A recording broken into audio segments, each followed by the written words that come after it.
A wind comes down off the mountain at sundown. It carries the smell of snow that has not fallen yet. A log cabin stands in a fold of the slope, smoke from a stone chimney, a wide yard of packed earth, a chopping block in the center of the yard with an axe set into it. A small brass bell glints behind a bedroom window, a school teacher's bell on a mountain man's windowsill. On the trail below, 6 riders come up through the aspens, black coats, rifles, a silver watch chain catching the last light. One of them holds a pistol he does not know how to hold. Inside the cabin, a small woman in a blue wool dress lays her hand on a Bible that someone else has opened on the bed. Her other hand finds the pistol on the sill. She does not pray, she does not breathe. She watches the trail. Below her in the yard, a giant of a man steps out from behind the chopping block. He sets his hat on the block. He waits. A mountain man walked down off the hollowback that October afternoon. He had not spoken to a woman in 20 years. He came to the schoolhouse. He set his hat against his chest, and he asked the spinster teacher to be his wife before sundown. This is what happened next. The wind came down off the hollowback mountains that afternoon, cold, carrying the smell of pine needles and the first hint of snow that hadn't fallen yet. Tamsin Pell stood at the chalkboard inside the one-room schoolhouse on the edge of Iron Hollow. Her brown hair was pinned tight at the nape of her neck. Her gray wool dress was clean, pressed, faded at the cuffs from too many washings. She was 33 years old. She had been standing in front of this chalkboard for 8 of those years. Behind her, 12 children bent over their slates. Their breath made small white clouds in the cool air. The pot-bellied stove in the corner ticked as it cooled. Outside, the prairie grass had turned to gold. The aspens up the canyon had turned to fire. 7 times 8, Tamsin said.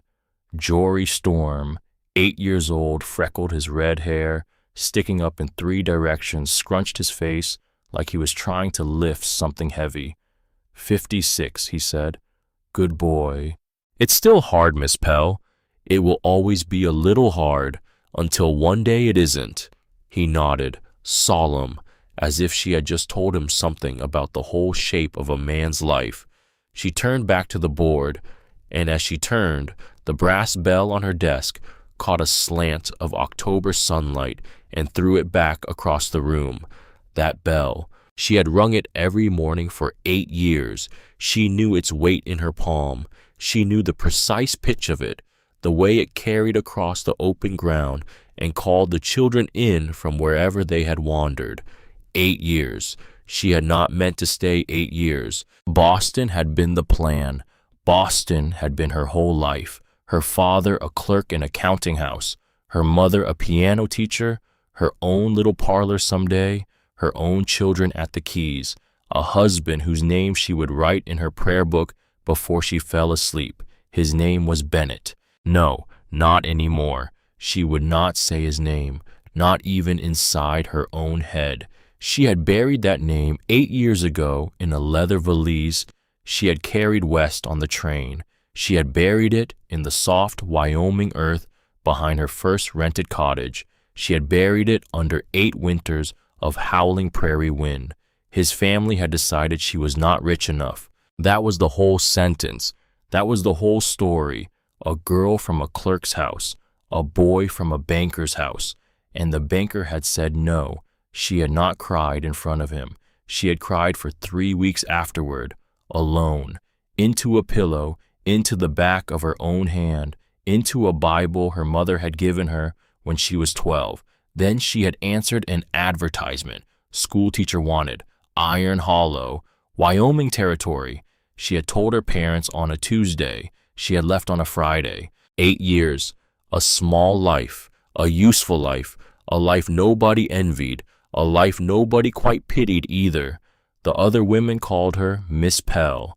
The men touched their hats and said, ma'am. The children loved her. The mothers respected her.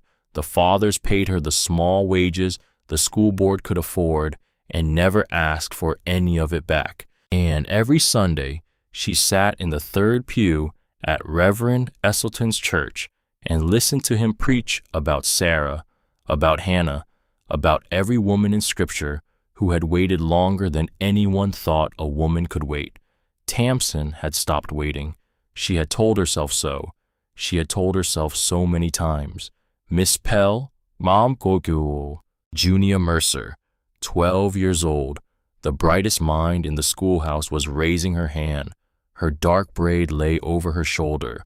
Her eyes were the kind of clear gray that always seemed to be measuring something. Yes, dear. There's a man at the door. Tamsin turned, and the room got smaller. The doorway of the schoolhouse was not a small doorway. It had been built wide enough for two children to walk through side by side. It had been built tall enough for a grown rancher in a tall hat to duck only slightly. The man in the doorway had to bend almost double. He straightened slowly, slowly, as if straightening were a thing he had to do with care, because something about him took up more room than the world generally allowed. 6 feet 7 inches of him, a black felt hat in one enormous hand. The hand looked like it had been cut from the same dark wood as the door frame.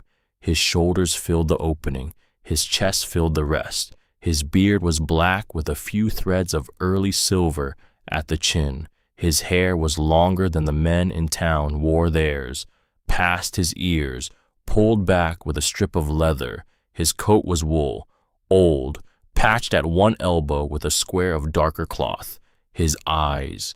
She had not been prepared for his eyes. They were brown, deep, quiet, the kind of brown that has lived a long time inside a body without saying very much. She knew who he was. Everyone in Iron Hollow knew who he was.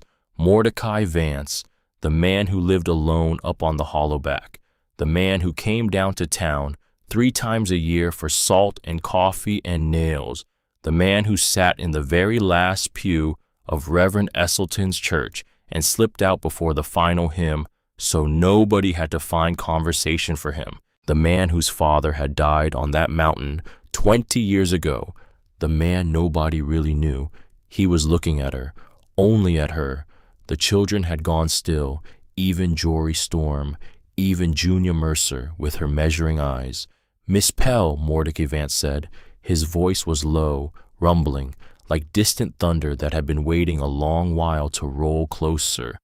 Mr. Vance, she answered. She was surprised that her own voice came out at all. Might I have a word with you, outside? Not a question, not a command either, just a statement of intention, the way a man states the weather. Children, Tamsin said, and her hand smoothed the front of her dress without her permission. Please continue your work, quietly. I'll only be a moment. She walked between the desks, past Jory Storm, past Junia Mercer, past the brass bell on the corner of her desk that caught the light again as she went by it. She stepped out onto the porch. Mordecai Vance stepped out behind her and pulled the door shut, gently, as if the door were something that could be hurt by closing too hard. The October wind moved over the prairie. She could smell pine on him, and wood smoke, and something cleaner like cold water from a creek that ran out of stone. He did not put his hat back on. He held it, both hands, in front of his chest, like a man at a graveside. I'll say it plain, he said. Please. I need a wife. The wind moved her skirt. She did not move. And you, he said, need strong sons to guard your winters. The world stopped. The wind stopped. The grass stopped. She heard her own heart. Once, twice, loud in her own ears, like the bell on her desk. She must have misheard him, except his face said she had not misheard him. His face was steady, honest, almost grave, like a man laying down a board he had measured twice. Mr. Vance? Yes, ma'am. I am not certain I understood you. I think you did. Then I am not certain I understood why you came to me. Because, he said, I have watched you 3 years now, in the back pew, on Sundays. She felt her face go hot. 3 years? Yes, ma'am. You have not spoken to me before this afternoon. I have not. Then how do you, sir? You listen to the sermon, he said. Most of the women look at the hats. You listen, and when the little storm boy fell down on the church steps last winter, you went to him first, before his own mother, because you were closer. She did not remember that. He remembered that. He had remembered it for almost a year. Mr. Vance, I am not pretty, Miss Pell. I know what I look like. I live alone up high. The mountain is a hard place in winter. 6 months of snow. I will not lie and tell you the cabin is grand. It is not, but it stands, and it has been standing through my father and my grandfather before him. Your father. His jaw tightened, just once, then loosened.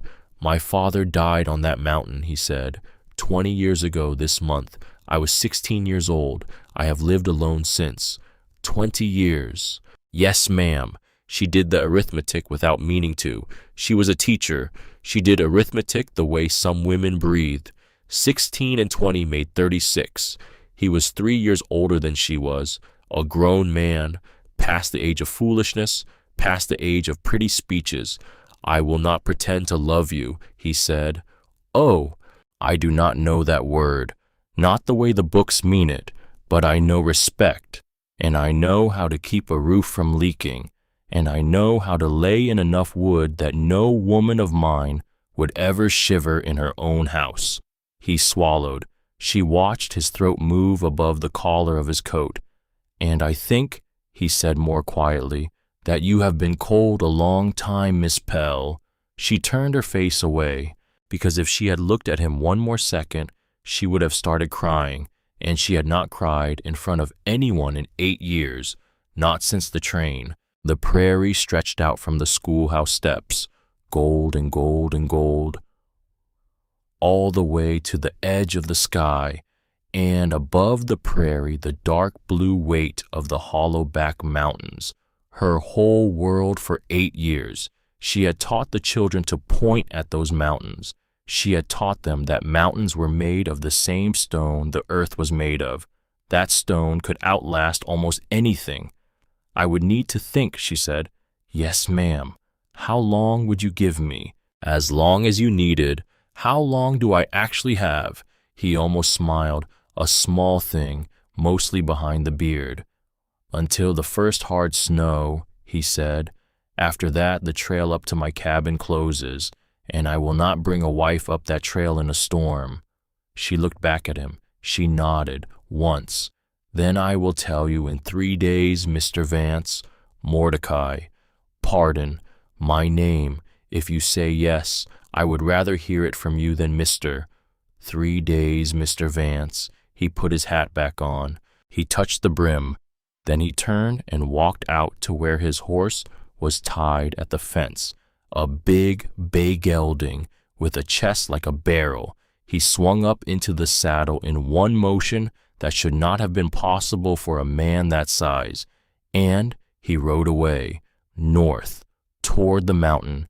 She stood on the porch until he was a small, dark shape against the gold of the grass, until the wind picked up again and reminded her she had children behind her, with their faces in their slates, pretending not to look out the window, until her own hand, without her permission, came up and pressed flat against the front of her dress, right over her heart, as if to hold something in place that had begun to come loose. That night, she did not eat. She sat at the small table in her cottage. The lamp was lit. The fire was small. The kettle on the iron stove was almost empty. In front of her on the wooden table lay her mother's wedding ring, plain gold, worn thin in places. She had kept it in a folded handkerchief inside a tin box, inside the bottom drawer of her bureau for 8 years. She had taken it out tonight, for the first time since the train. She did not put it on her finger. She just looked at it. She thought about her mother, dead these 4 years. A letter from her father had come the spring she died. Tamsin had read the letter twice and then folded it small and put it in the same tin box with the ring. Her mother had played hymns on the parlor piano on Sunday evenings. Her mother had taught her to read. Her mother had told her the night before Tamsin left for Wyoming that a woman could build a life out of almost anything if she did not insist that the life looked like the picture she had drawn in her head. She had not understood her mother that night. She thought now that maybe she did. She slid off her chair onto her knees beside the table. She had not knelt to pray in a long while. She had said her prayer sitting up, in bed, with her eyes half open, like a woman keeping up with a chore. She knelt. "Lord," she said, her voice was a whisper, "Lord, I have been alone a long time." The lamp flickered. "Lord, I do not know this man." The fire popped in the small stove. "Lord, if this is you and not just my own loneliness, show me, please, show me with something I cannot mistake." She stayed on her knees a long time. She did not feel a great wind or hear a great voice. She felt the cold floor through the cloth of her dress. She felt the soft tick of the lamp. She felt the ache in her right knee where she had fallen on it once, carrying water from the well 2 winters ago, and she felt somewhere lower than her ribs a small, steady warmth. She did not know if it was an answer. She did not know if it was just her own body warming the cold floor under her knee. She rose. She blew out the lamp. She wrapped her mother's ring back in the handkerchief. She did not put it in the tin box this time.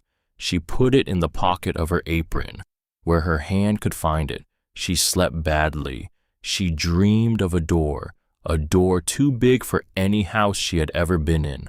Mrs. Tweedy was at her cottage by 7:30 in the morning. Tamsin had not even finished pouring the second cup of coffee when the knock came at the door. Sharp, 3 quick raps. The kind of knock that says, "I have news, and the news is not going to wait for your manners." "Come in, Mrs. Tweedy." The mercantile keeper came in like a small ship in a strong wind. Wide hips, wide hat, wider smile. She was 62 years old and had buried 2 husbands and ran the store with an iron fist and a pocket full of peppermint candies for the children. Tamsin Pell, Mrs. Tweedy. "Don't you Mrs. Tweedy me in that voice. I know what happened." "What happened?" "Mordecai Vance came down off that mountain yesterday." "He did." "And he came to the schoolhouse." "He did." "And he didn't go to the mercantile." "Apparently not." "Tamsin." "Yes." "What did that man want?"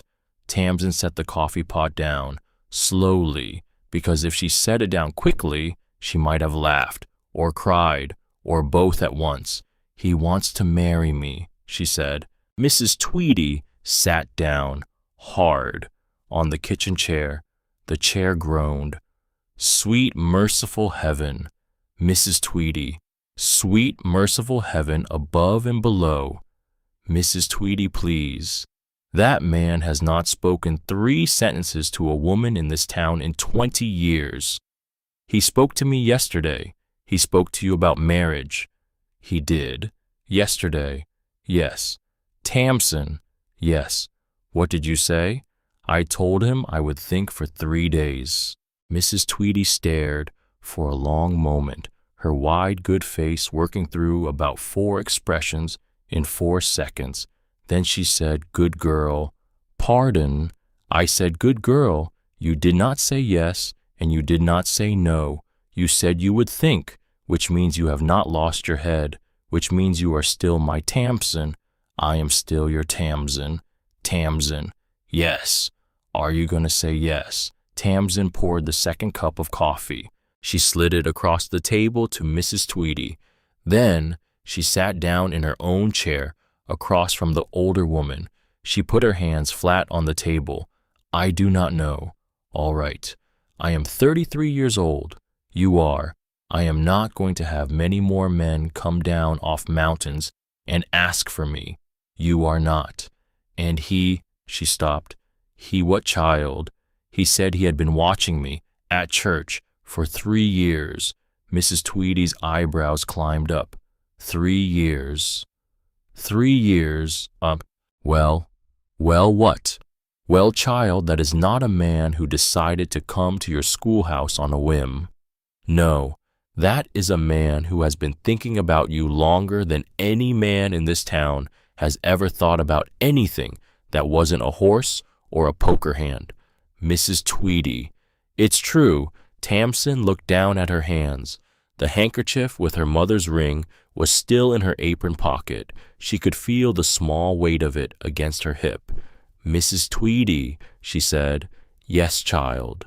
Tell me about him. About Mordecai Vance? Yes. The older woman wrapped both hands around her coffee cup. She looked at the steam. His father was a good man, she said. A quiet man. Came west before the war. Took a wife from a wagon train going through. She died of fever the winter Mordecai was 9. The boy and his father lived up there together after that. Just the two of them for 7 more years. And then his father died. 16 the boy was. He came down off the mountain by himself, walked into Reverend Esselton's church on a Sunday with his father's body wrapped in a wagon canvas behind a borrowed horse. He buried his father in the churchyard. He walked back up the mountain, and he has lived up there ever since, by himself, for 20 years. For 20 years, Tamsin swallowed. What kind of man does that to himself? A man, said Mrs. Tweedy very softly, who is afraid to lose anyone else. The kitchen was quiet. The fire ticked. Outside the cottage, a wagon passed on the dirt road. The driver called something to his team. The wheels rolled on. Then it was quiet again. He told me he did not know how to love, Tamsin said. He said he knew respect, and he knew how to keep a roof from leaking. What do you think, Mrs. Tweedy? The older woman set down her cup. She reached across the table and put one of her work-roughened hands over Tamsin's. I think, she said, that a man who says he does not know how to love, but goes and watches a woman in the back pew for 3 years, is a man who has been loving her the whole time. He just doesn't have the word for it yet. Tamsin did not answer. She could not, because her throat had closed up. After Mrs. Tweedy left, Reverend Esselton came. He was a small old man with a soft white beard and pale blue eyes that always looked a little watery. He sat down in her parlor, and he did not say a word for nearly a minute. You heard, she said at last. Mrs. Tweedy is faster than the telegraph. Yes, she is. Tamsin, yes, Reverend. I have known Mordecai Vance since he was 9 years old. You have. I baptized him. I buried his mother. I buried his father. I have written him 3 letters in 20 years. He answered all of them, slowly, in a hand more careful than most men in this town can manage. She looked up. He writes, said Reverend Esselton. Yes, he reads too. His mother taught him. She was a school teacher once before she married his father. Tamsin's hand closed around the handkerchief in her pocket. His mother was a school teacher. She was. Reverend. Yes, child. Did you know he was coming to ask me? The old man's pale eyes crinkled, just at the edges. He came to see me last spring, he said. He asked me if a man like him could ever hope to keep a woman like you. He used those exact words. I told him. Tamsin, I told him that the Lord does not waste a kind heart, and he should not waste his either. Last spring. That was 6 months ago. It was. She put her face in her hands. She did not cry, but she came very close. Reverend, yes. Am I being a fool? For thinking about it, or for not having said yes already? She laughed. It was a small laugh, wet around the edges, but it was a laugh. Tamsin, he said gently, I cannot tell you what to do. The Lord did not put me on this earth to tell women whom to marry, but I will tell you what I told him. The Lord does not waste a kind heart. He may send it dressed in fur and silence. He may send it down off a cold mountain, but he does not waste it. He stood. He patted her shoulder. He left.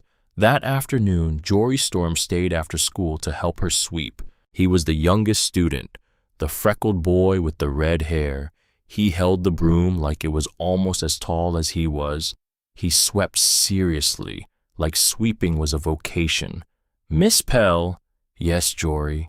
"My mama says you might go away." Tamsin's hand stilled on the chalkboard. "Your mama says what?" "She says Mr. Vance came to ask you, and that if you said yes, you would go up the mountain, and we would have to have a new teacher." "Your mama said that today." "She said it this morning, at breakfast, to my pa." Tamsin put down the cloth. She turned around. She knelt down in front of the boy so that her eyes were level with his. The schoolroom smelled of chalk and wood smoke, and the apple Junia Mercer had left half-eaten on her desk. "Jory." "Yes, ma'am." "What do you think about Mr. Vance?" The boy thought about it. He thought hard, the way he had thought about 7 times 8. "He came down the mountain last spring," he said, "when my pa got bucked off and his leg got hurt. Mr. Vance carried him on his back, down the trail, 3 miles, to Dr. Halbert's house. He did that. My pa didn't ask. Mr. Vance just did it, and then he went back up the mountain. He didn't even stay for supper." "Jory." "And Miss Pell." "Yes, his hands are real big, but he was gentle with my pa, and my mama says, gentle hands, mean gentle heart." Tamsin reached out. She brushed a smudge of chalk off the boy's cheek. "Your mama is a wise woman, Jory." "Yes, ma'am." "Sweep up. I'll lock the door." He swept. She locked the door, and she walked home with her hand pressed flat against her apron pocket, where her mother's ring sat warm against her hip like a small living thing. On the 3rd morning, Tamsin put on her good blue wool dress. It was not a wedding dress. She did not own a wedding dress. She had stopped owning that kind of dress 8 years ago in Boston. It was the dress she wore to church on Easter Sunday. She pinned her hair. She put on her 1 pair of good boots. She wrapped her mother's ring in the handkerchief and put it inside the small reticule she carried. She walked to the mercantile. Mrs. Tweedy looked up from the counter when she came in. The older woman looked at the dress, looked at the boots, looked at Tamsin's face. "Oh, sweet merciful heaven," she said. "Mrs. Tweedy, you are, I am, you are going up that mountain to tell him yes." "I am." "Tamsin, yes, you take the gray mare. I am not letting you walk." The mare's name was Patience. Mrs. Tweedy had named her. The mare was 11 years old and had the disposition of a sleepy church deacon. Tamsin climbed onto her side saddle. Mrs. Tweedy handed up a small parcel wrapped in brown paper. "What is this?" "Biscuits and a jar of my pear preserves. You do not go to ask a man to marry you with empty hands, Mrs. Tweedy. Go, child, before I cry on my own counter." Tamsin rode out of Iron Hollow north along the wagon road. The October sun was thin and gold. The aspens above her shoulders were the color of a struck match. The mountain ahead of her looked closer than it ever had. She had never ridden up the trail before. The trail was narrow, stones, roots. The mare picked her way carefully, Patience by name and Patience by nature. Tamsin rode for almost 2 hours. She passed a creek. She passed a stand of fir.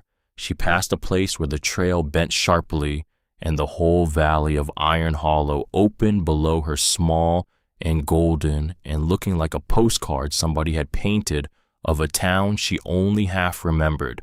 She kept climbing, and then the trees opened, and there it was, a log cabin, tucked into a fold of the mountain, smoke coming from a stone chimney, a barn beyond it, a corral, a small fenced garden gone brown for the season, a wide flat yard of packed earth, and in the yard splitting wood with an axe that looked like it had been made for a giant was Mordecai Vance. He had his coat off. He was in his shirt sleeves. His shirt was white once.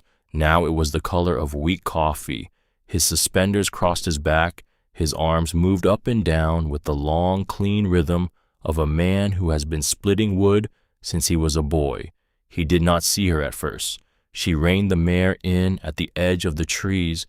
She watched him. She watched the rise and the fall of the axe. She watched the way his shoulders worked under the thin cloth of the shirt.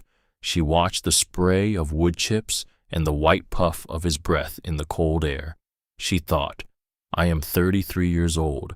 I am a 33-year-old schoolteacher. I have rode up a mountain by myself, to a man I have spoken to once, to tell him I will be his wife. The thought should have been frightening. The thought should have made her turn the mare around. The thought made her smile. Patience, the mare snorted, soft, friendly. Mordecai Vance turned. The axe came down slow into the splitting block. He set both hands on the handle. He stood very still, looking at her across the yard. She lifted her chin. She walked the mare forward. Mr. Vance, she said, Miss Pell, I have come to tell you my answer. He did not move. Yes, she said. The axe handle moved under his hand, just a little, as if the wood of it had become unsteady. Miss Pell, he said. Mordecai! His eyes closed for one beat, just one. Then they opened. Come down off the horse, please, he said. I would like to take your hand, if you would let me. She came down. He came across the yard. He did not embrace her. He did not kiss her. He took off his right glove. He held out his hand. She put her small hand into the huge calloused palm of his. His hand closed gently around hers, gently, like a man closing a hand around a bird he has caught and means to let go again. Thank you, he said. That was all. Thank you. 2 words. She thought she might remember the sound of those 2 words for the rest of her life. They were married 3 days later in Reverend Esselton's church. It was not a long ceremony. Tamsin wore the blue wool dress. Mordecai wore a black coat that was almost too small in the shoulders and a clean white shirt that was almost too small in the chest. His beard was trimmed. His hair was washed. He smelled of pine soap and a little of lye. There were 9 people in the pews. Mrs. Tweedy, Reverend Esselton's wife, Dr. Hal Bird, the Storm family, Junia Mercer and her mother, and a man named Cyril Aldwin, the carpenter, who had come because he had once mended a pew Mordecai had cracked when he leaned too hard on it as a 16-year-old grieving his father. Mrs. Tweedy cried. So did Mrs. Storm. So did Junia Mercer's mother, although later in private she would say she did not know why, because she had not even known she liked Tamsin Pell that much. Tamsin carried a small bouquet of asters and dried prairie sage that Mordecai had brought down off the mountain that morning. He had cut them himself. He had wrapped them in a piece of clean white muslin. He had handed them to her at the church door. She had not been able to speak when he handed them to her. She had nodded and turned her face away because she did not want the wedding to start with her crying. They said the vows: to have, to hold, in sickness, in health, for richer, for poorer, until death. Tamsin heard every word. She heard the small click of the Reverend turning the page of the book in his hand. She heard the catch of Mrs. Tweedy's breath in the second pew. She heard the wind moving against the church window.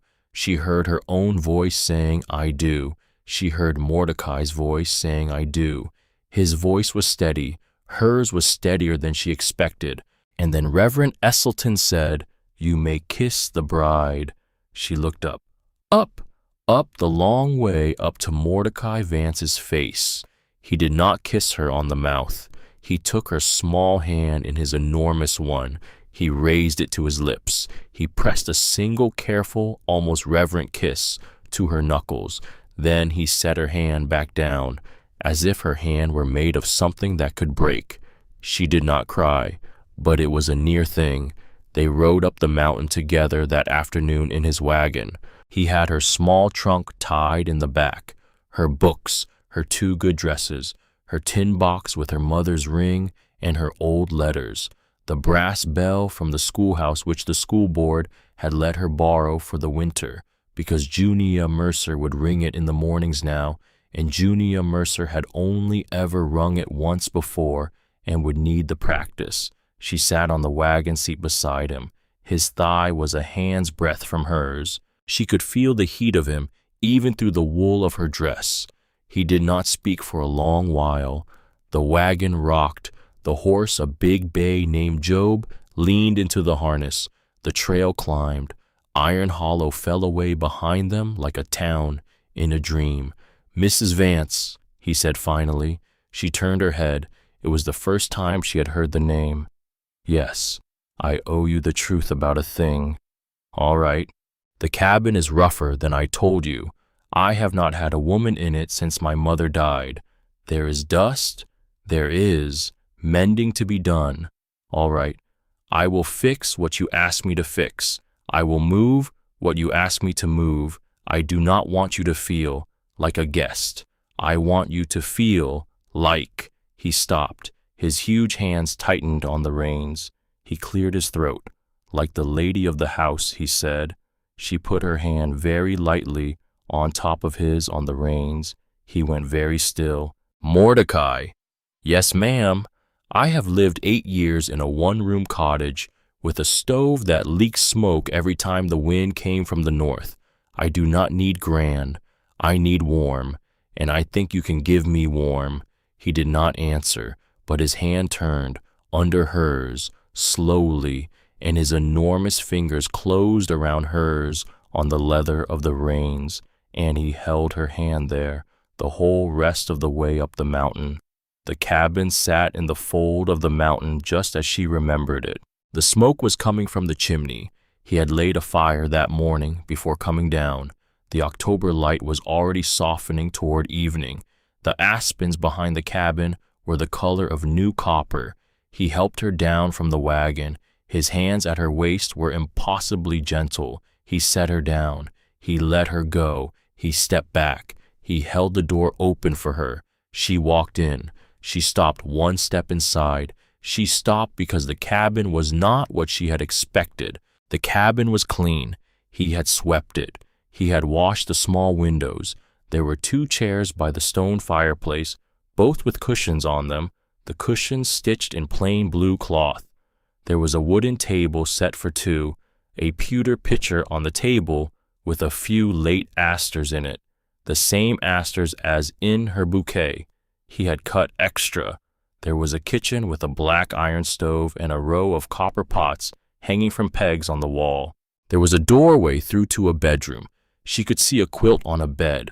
The quilt looked old, hand-pieced, the kind of quilt a mother made, and on the wall opposite the fireplace. The wall opposite the fireplace. She stopped breathing. The wall opposite the fireplace was a bookshelf that ran from the floor to the ceiling, hand-built, the wood dark with age, the shelves filled. Tennyson, Shakespeare, Emerson, Wordsworth, A Pilgrim's Progress, 2 volumes of Dickens, a volume of Robert Burns, an English grammar, a Latin primer, an atlas, a medical encyclopedia missing its spine, a book on the breeding of cattle, a book on the cultivation of apple trees in cold climates, and on the shelf closest to the fireplace, where the firelight could touch it, a Bible. The Bible was thick, old, the leather of its cover worn soft, the pages gilt-edged, a red ribbon marker hanging down out of it, the kind of Bible a person had read every day for a long, long time. Tamsin stood with one hand pressed over her mouth. She felt Mordecai come up behind her. He did not touch her. He stopped 2 steps away. He waited. She turned. She looked up at him. She did not have any words. He looked down at her face, and his face, his huge, solemn, bearded face. It changed, just a little, a softening at the corner of his eyes, a small, almost shyness she had not seen on him before. "My mother," he said, "your mother, she was a school teacher, before she married my father, she said, a house without books was not a house, it was just walls. Mordecai. Yes, ma'am. Have you read all of these? His face changed again. This time it was something she could not quite name. Yes, ma'am, he said. Most of them, twice. Some of them, more. Most. Yes, ma'am. Some of them more. Yes, ma'am. She turned back to the shelf. She put her hand flat on the spine of the Tennyson. She had read this Tennyson. She had read this exact edition of this Tennyson in her father's parlor in Boston when she was 19 years old. She had read it aloud to her mother on a Sunday evening. Her mother had played a hymn on the piano afterward. She had not held this Tennyson in 8 years. She slid the book down from the shelf. Carefully. The leather was warm from the fire. She opened it. Inside the front cover, in a careful, very small hand, was written, for Mordecai, from Mama, on thy 15th birthday, the Lord watch over thee in all thy comings and goings, both now and forevermore. Underneath that, in a different ink, in a different hand, a man's hand, larger, more angular, almost shy. 20 years I have kept this.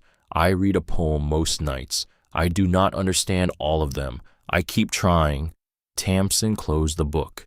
She held it against her chest. She felt the tears come up, hot, quick, past every defense she had built in 8 years on this prairie. She did not turn around. She could not. Behind her, her huge bearded husband said, in his low, rumbling voice, Mrs. Vance, the water on the stove is hot. Would you like me to make you a cup of tea? She nodded. She could not speak. She nodded and nodded. He moved past her toward the stove. He moved as quietly as a man that size can move. She heard the small chime of the kettle being lifted. She heard a cupboard open. She heard the click of a tin against the wood. She stood in front of the bookshelf with the Tennyson against her heart. The fire ticked in the stone fireplace. The wind moved against the windows of the cabin, and somewhere in the room behind her, behind the kettle and the tin, and the soft sounds of a husband making her tea, she heard one more sound she had not been expecting, a small scratching, pen on paper. She turned her head just a little. On the table by the chair closest to the fire was a small leather-bound notebook. The cover was scarred, the pages thick. The notebook lay open. A pen lay across the open page. There were lines on the page, lines written in the same large, careful hand as the inscription inside her Tennyson. She could not read them from where she stood. She did not move. She did not let her eyes linger. She turned back to the bookshelf. She slid the Tennyson very carefully back into its place. Behind her, the kettle began to sing. She thought, she thought, she thought. Who are you? Mordecai Vance. Who are you? The first week on the mountain, they did not touch each other. Not once. Not on purpose anyway. There was the morning he handed her a tin cup of coffee, and his thumb brushed hers. She did not breathe for a full second. He did not either. They both pretended it had not happened, because pretending was the only thing two strangers in a small cabin could do without losing their minds. He slept in the loft. She slept in the bedroom. The quilt on the bed was the quilt his mother had pieced. Tamsin had checked. She had run her hand along the seams the first night and found in one corner a small set of initials in dark thread. R.V. Rachel Vance, the schoolteacher who had married the mountain, the schoolteacher who had taught her only living child to read by the fire after a hard winter, took her 2 little girls. Tamsin lay under that quilt, and she thought, I am sleeping under a dead woman's stitches. She did not feel haunted. She felt held. The cabin had a rhythm to it. She learned the rhythm fast. Mordecai was up before light. She heard him climb down the loft ladder. She heard the iron stove door open. She heard the small clink of him laying in the kindling. She heard the strike of the match. By the time her own feet hit the cold floorboards, The cabin would be warm and the coffee would be on. He did not speak much in the mornings. He nodded. He set her cup down by her place at the table. He went out to the barn. She made the breakfast. She had not made breakfast for a man in 8 years. The first morning her hands shook a little when she cracked the eggs. The second morning they shook less. The fourth morning she caught herself humming a hymn, the one her mother used to play on the parlor piano. Be thou my vision. She stopped humming the moment she heard herself, but she had been humming. In the afternoons, when the chores were done, he taught her things. He taught her how to bank a fire so it would still be warm in the morning. He taught her how to read the sky for snow. He taught her how to walk in the woods without making a sound. He taught her the names of 3 different kinds of pine and which one made the best kindling and which one threw sparks if you weren't careful. He taught her how a snare worked. He taught her how a deer track differed from an elk track. He taught her how to spot the place under a fir tree where you could shelter through a sudden storm. He taught her everything except how to be his wife, that neither of them seemed to know, but she had her own teaching to do. She found out on the second evening. They were sitting by the fire. He had a book open on his knee. He was reading silently. She was darning the toe of one of his enormous wool socks. She glanced over. His lips were moving, just a little, almost not at all, but moving. She watched for a moment. He was sounding out the words. A grown man, a giant of a man, splitter of wood, survivor of 20 winters alone, sounding out the words of a Tennyson poem like a boy in the back row of her schoolhouse. Her throat tightened. He felt her looking. He glanced up. He saw her face. He saw what she had seen. The book closed in his hand, quickly, the big calloused thumb pinning the page. His face went red above the beard. The red went all the way to the tips of his ears. Mrs. Vance. Mordecai. I read better in my own head. I know. I learned from my mother, but she died when I was 9, and after that, I taught myself out of these books. I did not have anyone to correct me if I said a word wrong. Mordecai. Some of the words, I am still not certain I am saying them right. She set down the sock. She set down the needle. She crossed the small space between their chairs. She did not sit on his lap. That would have been too much. Not yet. She knelt down on the floor by his knee. She put one hand very gently on the spine of the book in his lap. May I see, she said. He swallowed. He gave her the book. She opened it to the page he had been reading, Crossing the Bar. She knew this poem. She knew it the way she knew her own face in a window. She began to read aloud. Sunset and evening star and one clear call for me. And may there be no moaning of the bar when I put out to sea. She read all 4 stanzas, slowly, letting each word settle in the warm cabin like a cup being set down on a wooden table. When she finished, the room was quiet. The fire ticked. He was not looking at her. He was looking at the fire. His huge hand had come down on top of hers on the book, without him meaning to, she thought, or maybe he had meant to. She could not tell. That word, he said. Which one? Embark. He said it like he had said it, embark. 2 hard syllables. It's embark, she said gently. Stress on the second. Embark, like a dance step. Light foot, heavy foot. Embark. Yes. Embark. Yes. He nodded. He kept his hand on hers on the book. Will you do this again? He said. Read to you. Yes. Yes, Mordecai, as often as you'd like. He did not say thank you. He did not need to. The next morning, when she came out into the kitchen, there was a small thing on the table by her plate. A new wooden spoon, carved, hand-carved, the handle smooth as river stone, the bowl exactly the right size for the small jar of honey he had set beside it. He had made it during the night. He did not mention it. She did not mention it. She used the spoon for her tea. She used the spoon for her tea every morning after that. The second week, she found the notebook. She had not been snooping, or she told herself she had not. She had been dusting.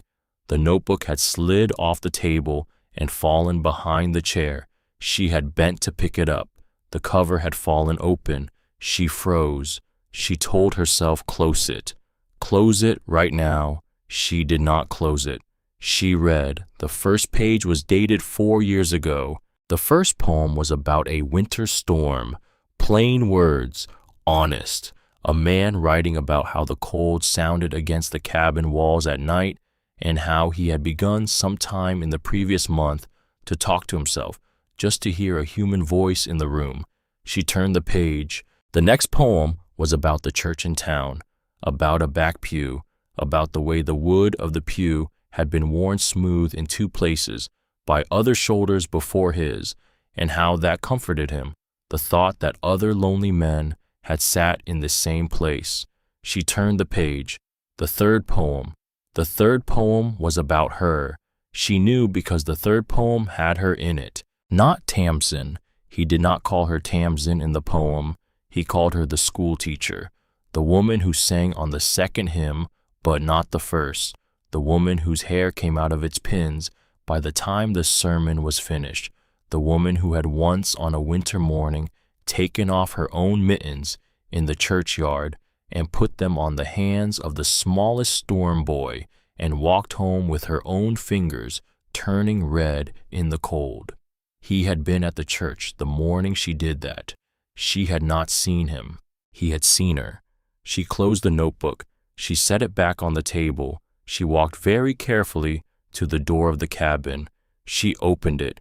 She stepped out onto the porch. She breathed in cold air, pine, wood smoke. She stood on the porch with her hand over her mouth. She did not weep, but she stood there a long time. When she came back in, he was at the table, splitting open the cone of a tobacco twist for his pipe. He looked up. He saw her face. He saw the notebook by his hand exactly where it had been. He looked at her. She looked at him. Neither of them spoke. Then he said very quietly, "Did you read it?" "Yes." "Mrs. Vance, I am sorry. I was dusting. It fell. I should have closed it. I did not." "Mrs. Vance, yes. I am glad you read it." She looked at him. "You are." "I have been trying to find words for 3 years," he said.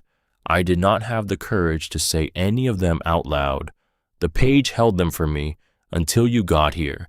She came across the room. She did not kneel this time. She stood in front of his chair.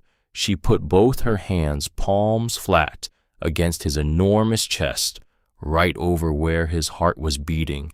She could feel it through the wool of his shirt. Slow, strong, steady. "You wrote about my mittens," she said. "You gave them to the boy. You remembered my mittens for 3 years. Mrs. Vance, Mordecai, I have remembered everything." She did not kiss him, not yet, but she pressed her forehead against the front of his shoulder. He smelled of pine and pipe smoke and clean wool. She closed her eyes. He raised one huge arm, slowly, as if she were a wild bird he was afraid to startle. He laid that arm very gently across her shoulders. She did not move. He did not move. They stayed that way until the fire burned down to coals. It was the 3rd week when she had to go down to town.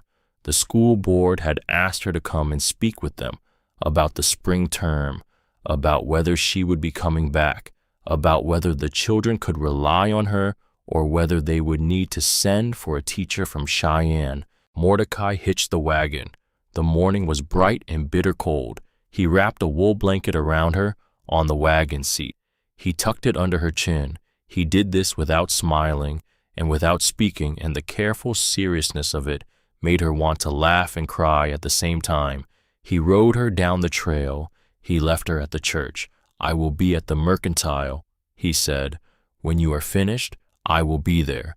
She watched him walk away from her down the main street of Iron Hollow. People watched him too.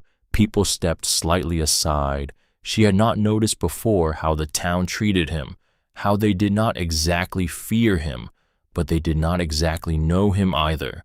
They moved around him like he was weather, a man-shaped weather, something that came down off a mountain a few times a year and could not quite be befriended. She thought, I want them to know him. I want them to see him the way I see him. She did not have time to think more, because that was when the stagecoach came around the corner from the South Road. The stage was not supposed to come on a Tuesday. Tamsin knew the schedule. The stage came on a Friday, always a Friday. But here it was, on a Tuesday, black lacquered, pulled by 4 steaming horses, the driver hauling on the reins. Coming to a stop in front of the hotel, 2 men stepped down. One she had never seen before, the other stepped down. He took off his hat. He looked up the main street of Iron Hollow. His eyes moved past 3 women and a cowboy and the door of the mercantile. His eyes stopped on Tamsin Pell. She felt her own blood stop in her veins, because the man stepping down off the Tuesday stage in the Wyoming Territory of October 1882 was Tobias Whitlock, the man whose family had decided she was not rich enough, the man whose name she had buried in the soft Wyoming earth 8 years ago. He was older. Of course he was older. He had a streak of gray now at the temple. He was still handsome. He had always been handsome. That was part of what had hurt, the hurt of being thrown over by a man who was easy to keep loving even after. He smiled at her. He smiled the small, careful smile she remembered. He started to walk toward her. She did not move. She could not move. He stopped 2 paces away. Tamsin, her name, in his voice. After 8 years, she had not been ready for the sound. Mr. Whitlock. Tamsin, please. What are you doing here? Investing in land, the mountain country. There is, I am told, a great deal of opportunity here. I am traveling with a Mr. Crail from the bank. He has business interests here. He invited me to. He stopped. He looked at her. Tamsin, Mr. Whitlock, I have looked for you for 8 years. You have not. I have. I have written letters. They came back. I have written your father. He would not answer me. My father is a wise man. Tamsin, Mr. Whitlock, I am married. His face did not move for 1 second. Then it moved, a small twitch at the corner of the mouth, the smile staying, the eyes recalculating. Married. Yes. When? 3 weeks ago. 3 weeks? Yes. He laughed, a soft, polite laugh, the kind of laugh he had made 8 years ago in her father's parlor when he had told her his family needed time to come around. She had believed that laugh once. She did not believe it now. 3 weeks ago, he said. Then perhaps I am not too late. Mr. Whitlock. Tamsin. A marriage 3 weeks old is hardly a marriage at all. The Lord forgives. Documents are paper. We could. My husband is across the street. He turned slowly, following her eyes. Across the street, standing on the porch of the mercantile, Mordecai Vance was watching them. His arms were at his sides. His face was a stone. He did not move. Tamsin could feel the entire main street of Iron Hollow holding its breath. Tobias Whitlock looked Mordecai Vance up and down, the slow appraisal of a man who has been raised to assess other men by the cut of their coat. Mordecai Vance's coat was patched at the elbow. Tobias Whitlock smiled politely, like a man at a dinner table being introduced to a servant. Well, he said. I see. I do not think you do, Tamsin said. Tamsin. Good day, Mr. Whitlock. She turned. She walked across the street. Her legs felt like water. Her heart was hitting against her ribs like the brass bell on her desk. She climbed the steps of the mercantile. Mordecai did not move. She stopped in front of him. She looked up, the long way up to his face. His brown eyes were very dark, but not at her. Mordecai, I saw. He is a man from before. I understand. You do not have to. Mrs. Vance. Yes, I do not have to what? She did not have an answer. He looked down at her. His enormous hand came up. Slowly, he laid it just for a moment against her cheek. The palm of him was rough. The thumb of him was gentle. He did not look at the man across the street while he did it, but the man across the street saw. The whole town saw. Let's go home, Mrs. Vance, he said. He took her elbow. He helped her up into the wagon. He climbed up beside her. He flicked the reins. The big bay leaned into the harness. They rode out of Iron Hollow with the eyes of the entire town on them. Tamsin did not look back. She did look at the side of her husband's face. His jaw was set. He did not speak the whole way up the mountain, not until they crested the last rise and the cabin came into view, smoke rising from the chimney, the afternoon sun gilding the aspens. He pulled the team to a stop. He did not get down. He sat with the reins in his hand, and he looked straight ahead. Mrs. Vance. Yes, that man. Tobias Whitlock. Tobias Whitlock. Yes. He hurt you. Yes. How long ago? 8 years. Mrs. Vance. Yes. I will not ask you what he did. I will not ask you for the details of a thing that is not mine to know. But I will tell you a thing now, and I will say it once. He turned. He looked at her. You are my wife. Yes. If that man comes near you on this mountain, I will move him off it. She did not answer. She put her hand on top of his on the reins. His huge hand turned. His fingers closed around hers. He held her hand on the reins all the way down to the cabin. That night, she could not sleep. She lay under Rachel Vance's quilt, and she stared at the rafters, and she listened to the wind move along the eaves, and she thought about Tobias Whitlock stepping down off a Tuesday stage in Iron Hollow. He had not come for the land. She knew it the way she knew 7 times 8. He had come for her. She thought, 8 years ago, he could not be bothered to write me back when I left. So why now? So why now? Above her in the loft, she heard Mordecai shift. Once, he could not sleep either. She heard the small creak of the rope bed. She did not call up to him. She held her own hand against her own heart in the dark.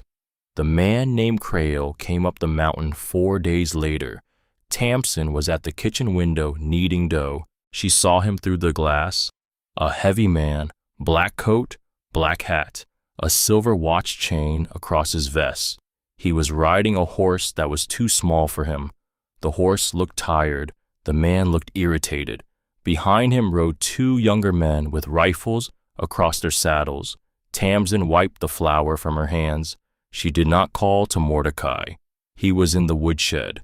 He would have heard the horses already. She opened the cabin door. She stepped out onto the porch. She was a small woman in a flour-dusted apron facing 3 armed men. She did not feel small. She felt very still. The man in the black coat reined in at the edge of the yard. Mrs. Vance. Mr. Crail, I presume? You presume correctly. Augustus Crail, president of the Iron Hollow Bank. What brings you up our mountain, Mr. Crail? A matter of business with your husband. My husband is in the woodshed. I see. He did not move. The 2 younger men did not move either. The horses shifted their feet. The door of the woodshed opened. Mordecai came out. He had an axe in his right hand, not raised, just in his hand, like an extension of his arm, like a part of him. He walked across the yard. He stopped beside Tamsin on the porch. He did not look at Crail. He looked at the 2 younger men with the rifles. The 2 younger men looked at the axe. The 2 younger men looked away. Mr. Crail, Mordecai said. Mr. Vance, state your business. My business is the north pasture. It is not yours. I have a deed. Show it. Crail smiled. He took a folded paper out of the inside of his black coat. He did not dismount. He held the paper out at arm's length. Mordecai did not take it. He looked at Crail. Crail's smile faltered. "I am told," Mordecai said slowly, "by Reverend Esselton, that you have been coming around the church library, asking after old documents. I have been researching the history of the territory. Reverend Esselton is an old man, but he is not a stupid man. He notices." "Mr. Vance, the North Pasture was my father's. Before me, it is in the territorial record, in Cheyenne, not in your hand. The territorial record was recently corrected. Was it? It was. By whom?" Crail's smile came back, smaller, tighter. "By a surveyor." "What surveyor?" "A man named Hartwood." "Hartwood." "Yes." Mordecai went very still. "Mr. Crail." "Yes." "Hartwood was licensed in this territory 2 years ago. He could not have signed a survey from 20 years ago, because 20 years ago he was a child." Crail did not speak. The 2 younger men with the rifles looked at each other. "Get off my mountain, Mr. Crail." "Mr. Vance, we are not finished." "We are finished today. Whether we are finished altogether will depend on you." "Mr. Vance." "Now." Crail turned his horse. The 2 younger men turned their horses. They rode down the trail. When the sound of the hooves was gone, Mordecai set the axe down very carefully against the porch rail. He sat down on the porch step. He put his face in his hands. Tamsin sat down beside him. She did not touch him. She waited. "Mrs. Vance," he said, from inside his hands. "Yes." "That man killed my father." The world stopped again. The wind stopped. The pine trees stopped. She heard her own breath. "Mordecai, I have not had proof. For 20 years, I have only had a feeling, the kind of feeling a 16-year-old boy has standing over his father's body and not believing the word heart attack. Mordecai, my father had a dispute with him over the North Pasture the week before he died. My father told me about it. We were splitting wood. My father said, 'The bankman wants my pasture. He is not going to get it.' And then 3 days later, my father went up to mend the fence on that pasture, alone, and 3 days after that I went up to find him, because he had not come home." She put her hand over his hand, both of his hands, folded over his face. He did not look at her. "Mordecai, Mrs. Vance, you have lived 20 years with this." "I have." "Alone." "Yes, ma'am." "Why did you tell me now?" He took his hands away from his face. He looked at her. His brown eyes were wet. She had not seen them wet before. "Because," he said, "when that man rode into my yard, I felt the same thing I felt at 16, and for the first time in 20 years, I had someone on the porch beside me to turn to." She could not answer. She put her face against his shoulder. He raised that huge arm. He pulled her in. He held her against his side, not tight, carefully, as he held everything. The wind moved over the mountain. She thought, "I am not going to lose you, Mordecai Vance. I am not going to let him take a second man from this porch." She did not say it out loud. She did not need to. She knew it the way she knew her own name. The next afternoon she rode down to town. She told Mordecai she needed to see Mrs. Tweedy about a bolt of cloth. He looked at her a long moment. He did not believe her. He let her go.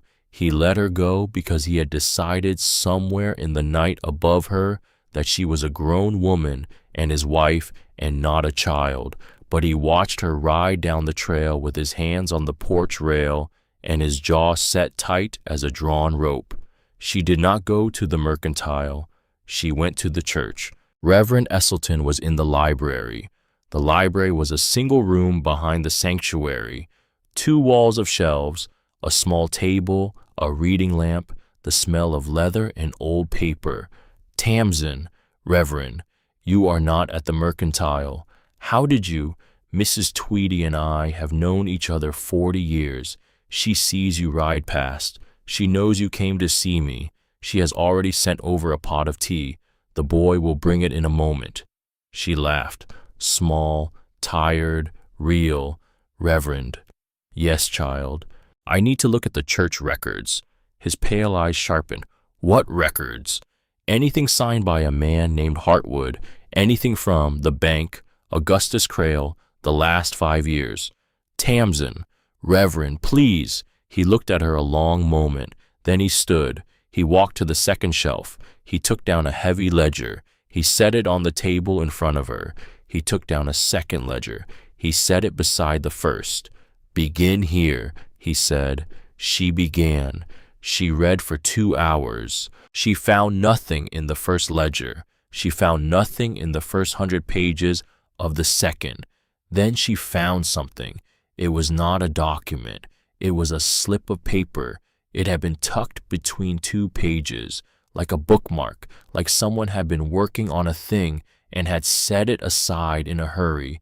It was a deed, a short deed, 3 lines of script. "Property in the township of Iron Hollow." The signature of a surveyor at the bottom. The signature read, "J. Hartwood, date November the 3rd, 1862, 20 years ago." She held the paper up to the lamp. She had not been a school teacher for 8 years for nothing. She knew handwriting. She had spent her life staring at handwriting. She had spent her life telling children to make the bottom of the letter G loop close, not open. She had spent her life seeing which children were trying to copy and which children were doing their own work. The hand on this deed was practice, but it was not old. The ink was wrong, too dark, too fresh. Real ink from 20 years ago would have browned at the edges. This ink had not browned at the edges.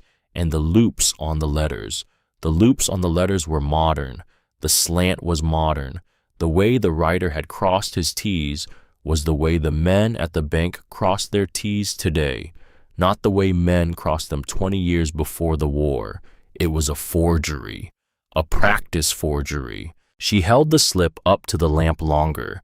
She saw faintly in the margin a small smear, where the writer had tested the ink first, a loose squiggle, the kind of mark a person makes when warming up the pen. This was a man's draft of a deed he meant to plant. She felt her hands go cold. She folded the paper, once, twice. She tucked it inside her bodice, against her skin, where no one could take it from her without taking her down first. "Reverend." "Yes." "Who has been in this library?" "Tamsin." "Who has been in this library this year?" He thought. "The members of the board, myself, the cleaning woman, and Mr. Crail. He has been doing research, as I said, on the history of the territory." "Alone. Sometimes. I am old. I sometimes leave him here while I am at supper." Her hand stayed cold. "Reverend." "Yes, child. I think you have just helped me catch a murderer." His face went white. "Tamsin, I have to go." "Tamsin." "Reverend, pray for us. Pray for Mordecai and me tonight." She walked out of the church. She walked very fast. She mounted the gray mare. She rode up the mountain at a trot the mare did not have the breath for. By the time she reached the cabin, Patience was lathered and shaking, and Tamsin herself was white as paper. Mordecai came out into the yard. He saw her face. He did not ask. He helped her down. He took the mare's reins. He led the mare to the barn. When he came back, he came in and shut the door and threw the wooden bar across it and turned to her. "Show me." She took the folded paper out of her bodice. She put it in his enormous hands. He read it. He read it once. He read it twice. He sat down very slowly at the kitchen table. He laid the paper flat. He smoothed it out with his thumb. "Mrs. Vance." "Yes." "This is the draft." "Yes." "He has been practicing." "Yes." "He left this in the church, in a ledger, between 2 pages. He was working. He set it down. He forgot it." "Mrs. Vance." "Yes." "You found it." "Yes." "You found it." "I was looking. Reverend Esselton let me look." He looked up at her. His brown eyes were the color of struck flint. Tamsin. It was the first time he had called her by her given name. She felt it go through her. Yes, you are a brave woman. I am a frightened woman. You can be both. She started to answer. She did not get to, because someone began to pound on the cabin door. 3 heavy strikes, a man's fist. Tamsin jumped. Her hand flew to her chest. Mordecai stood. Slowly, he did not reach for the rifle on the wall. Not yet. He walked to the door. He laid his ear against it. He listened. He looked back at her. Whitlock. What? It is Tobias Whitlock at our door. He is alone. He is alone. Mordecai. Stand behind me, Mrs. Vance. He lifted the bar. He opened the door. Tobias Whitlock stood on the porch. He was alone. No coat, no hat. His shirt was open at the throat. There was dust on his boots. He had ridden up the mountain alone in the gathering dark. He had ridden hard. He was out of breath. He saw Mordecai. He took half a step back. Then he saw Tamsin behind Mordecai's shoulder. Tamsin. Mr. Whitlock? Tamsin. Listen to me. I am listening. Tamsin. They are going to come for him. Tonight or tomorrow. Crail and his men. They are going to come for him, and they will not care if you are in the cabin.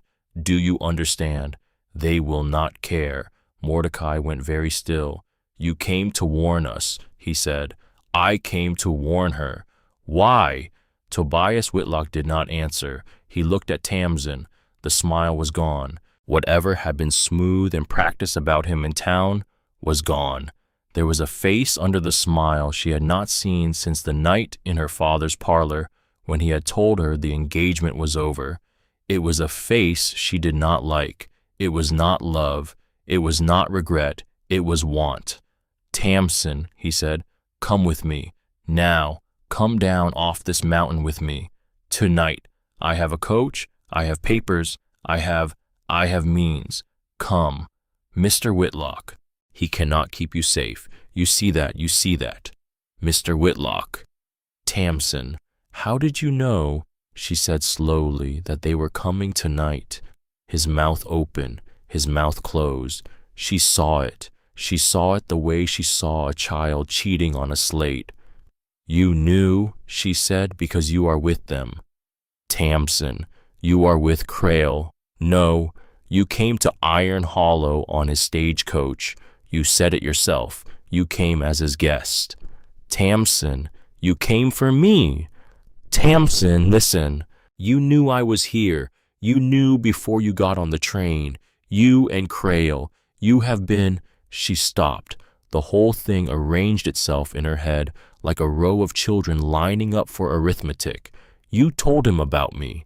Tamsin, you told him about me, where I was, who I was. You told him I was here. You told him I was a woman who had been thrown over once already, a woman who might be talked into being thrown over again. You told him I was the weakness. Tamsin, no. 8 years. Tamsin, 8 years, and you came back, not for me, to use me. She was crying now. She did not feel the tears. She felt only the cold inside her chest where her heart should have been. Mordecai had not moved. Then he moved. He moved very fast for a man his size. He had Tobias Whitlock by the front of the shirt before Tobias Whitlock could step back off the porch. He lifted him off his feet 6 inches. He held him there. You came to my cabin, Mordecai said, quietly. The quietness was worse than a shout. I came to warn. You came to take her. No. You came to my cabin to take my wife out of my house, Mr. Vance. And before that you came to my town. And before that you sat in a banker's parlor. And you and that banker made a plan to take a woman the same way a banker takes a piece of land. Tobias Whitlock's feet kicked in the air. Mr. Vance, please! Mordecai held him a moment longer. Then he set him down. Carefully. He smoothed the front of Tobias Whitlock's shirt with one huge hand, as if he were straightening a child's collar. Mr. Whitlock, yes, you will get on your horse. You will ride down this mountain. You will go to the sheriff's office in Iron Hollow. You will sit on the bench outside the door. You will wait there until morning. You will tell the sheriff exactly what you just told my wife about Mr. Crail, about his plan, about your part in it, Mr. Vance, and then Mr. Whitlock. You will leave this territory, and you will never speak my wife's name again, as long as you draw breath. And if I do not, Mordecai smiled. It was the first smile Tamsin had ever seen from him. It was not a kind smile. Then, he said, I will come find you, and I will not be gentle. Tobias Whitlock looked at him. He looked at Tamsin. He turned. He stumbled down the porch steps. He mounted his horse. He rode down the trail. The sound of the hoofbeats went away into the dark. Mordecai closed the door. He lowered the bar. He turned to Tamsin. Her hands were shaking. He crossed the room. He took her hands in both of his. He held them. Mrs. Vance, Mordecai, they are coming tonight. Yes. Or tomorrow. Yes. We are not running. No. We are not running off this mountain. No. Then we are calling the town. Mordecai. Yes. Tomorrow at first light, we ride down together. We go to Reverend Esselton, to Dr. Halberd, to the Sturm family, to Mrs. Tweedy, to every household that has been quietly cheated or quietly bullied by Crail's bank for 20 years. We tell them what we know.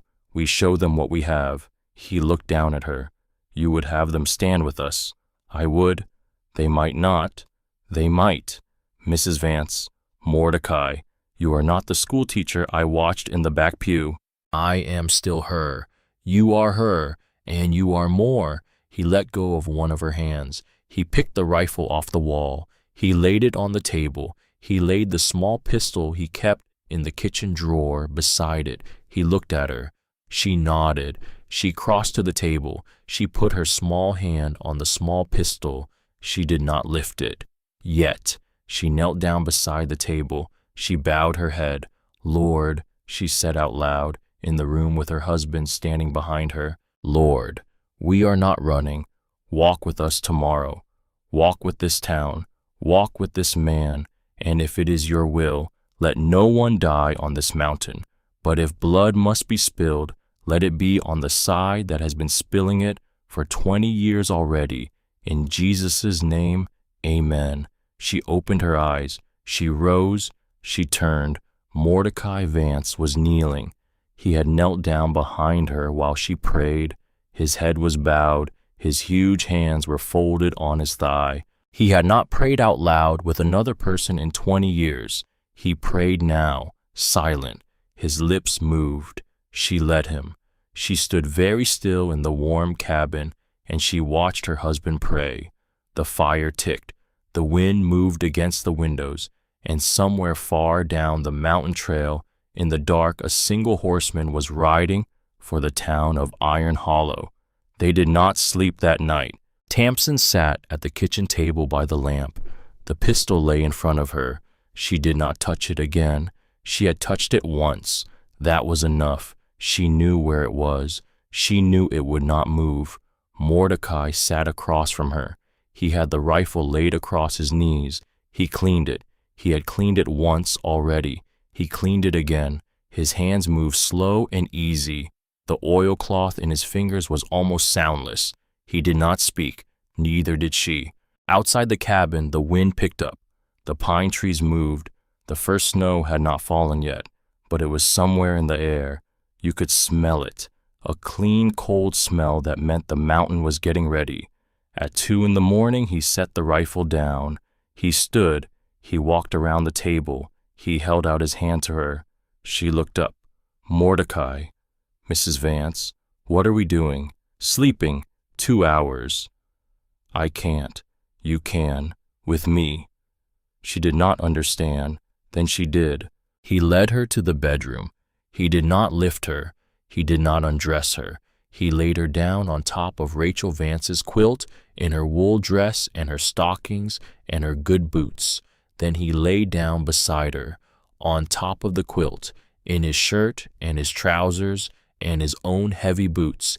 He did not touch her. He lay on his back. His huge body filled half the bed. The bed groaned once and accepted him. She lay on her back, beside him. She listened to him breathe. Mordecai. Yes, ma'am. Are you afraid? Yes, ma'am. Of dying? No, ma'am. Of what? A long silence. Of losing you. She turned her head. His face was in profile against the pillow. His beard, his nose, the long line of his jaw. He was looking at the rafters. Mordecai. Yes, ma'am. You are not going to lose me. You do not know that. I do. Tamsin. Yes. How? She thought. She thought hard. She thought the way Jory Storm thought about 7 times 8. Because, she said, I have waited 8 years to find you, and I do not believe the Lord brought me up this mountain to lose me before the snow falls. He closed his eyes. She saw a single tear come out of the corner of one of those closed eyes. It ran down into his beard. He did not wipe it away. He did not turn his head. She reached for his hand. His huge hand closed around hers. They slept like that 2 hours, 2 hours exactly, as if the mountain itself were counting. At 4 a.m, he woke her with a hand on her shoulder. Mrs. Vance. Yes. It is time. She rose. She washed her face. She braided her hair. She put on a heavier shawl over her good blue wool dress. She put the pistol in the deep pocket of her apron. She put the brass bell of the schoolhouse into a flour sack and tied it shut. Mordecai hitched the wagon. They drove down the mountain together in the dark. The lamps of Iron Hollow showed through the trees from a long way off, small, yellow, a handful of brave little lights against the black bowl of the night. Reverend Esselton's parsonage was lit. The old man was awake. He was on the porch. He was wrapped in a coat over his nightshirt. He was holding a Bible against his chest. I have been praying, he said, since midnight. You knew we were coming. I knew you would come. He led them into the parsonage. There was coffee on. There was a fire. There was Mrs. Esselton in a wool dressing gown, white braid down her back, setting cups on the table. Reverend. Yes, Mordecai. We need to ride to 7 houses before sunrise. The old man nodded. He named them before Mordecai could. Dr. Hubbard, the Storm family, Cyril Aldwin, the carpenter, the Mercers, old Bennings, the blacksmith, the 2 Drummond brothers, and Mrs. Tweedy. Yes, I will go to 4. You will go to 3. The names will divide themselves easy enough. Reverend. Yes. You do not have to. The old man set his Bible down on the kitchen table. Mordecai Vance, he said, 20 years ago I buried your father. I have always thought that I should have done more after. I do not intend to make that mistake a second time. Mordecai could not speak. Reverend Esselton did not need him to. Tamsin stood with her hand on the flour sack with the brass bell in it. She knew now what was happening. A town was waking up. A town that had spent 20 years pretending not to see was waking up. By 6 a.m, there were 11 men in Reverend Esselton's parsonage. Dr. Halberd in his black coat with the small medical bag on his lap. Cyril Aldwin, the carpenter with a long-barreled rifle and the calm face of a man who had fought at Shiloh. The 2 Drummond brothers, both of them broad as barn doors. Old Bennings, the blacksmith, his beard gone half white, his fists like sledgehammers. The Storm boy's father, his bad legs straightened out in front of the chair. Junior, Mercer's father, a small, thin man with very steady eyes. And there were 3 women, Mrs. Tweedy, Mrs. Esselton, Junia, Mercer's mother. The women did not bring weapons. They brought biscuits, a pot of beans, a jar of pear preserves. Mrs. Tweedy set the biscuits on the table. "Eat," she said. "All of you. Nobody dies hungry in my town." Old Bennings, the blacksmith, laughed once, a short bark. Then he ate a biscuit. Dr. Halbert cleared his throat. "Mr. Vance?" "Yes, sir. I attended your father. I know. I signed the certificate. Heart attack. I want to say—" "Doctor, I want to say I have not slept easy since. Some nights I have lain awake. I have thought. The bruising on his neck was not consistent. I told myself it was the fall. I told myself 100 things. I did not say what I should have said, because Mr. Crail was on the bank's board, and the bank held my note." Mordecai looked at him. "Dr. Halberd, yes, you are saying it now. I am saying it now. That is what matters now." The doctor bowed his head. A long quiet went through the room. Then Mordecai stood up. He was the tallest man in the room, the tallest man for 100 miles. He looked at the 11 faces around the parsonage kitchen. "Listen to me," he said. They listened. "This is not about my pasture. This is about a man who has been taking pieces of this town for 20 years, a piece of my father, a piece of Dr. Halbert's sleep, a piece of Cyril Aldwin's water rights, a piece of the Drummond brothers' homestead, a piece of every man and woman here. He has built his bank on those pieces, and today he is coming for my wife." The room went very still. "He is coming for my wife, and he thinks the same thing he thought 20 years ago. He thinks nobody will stand." He paused. "I am asking, will you stand?" Cyril Aldwin, the carpenter, stood first, then Dr. Halberd, then old Bennings, then the Drummond brothers, both at once, the way they did everything, then the rest. By the time it was over, every man in the room was on his feet. Mrs. Tweedy was crying into a dish towel. Mrs. Esselton had her hand over her mouth.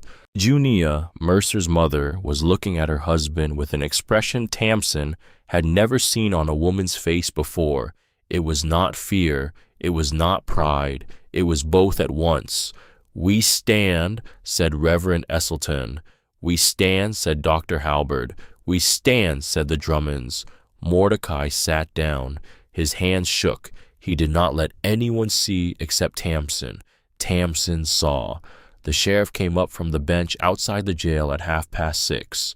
Tobias Whitlock had been sitting on that bench all night.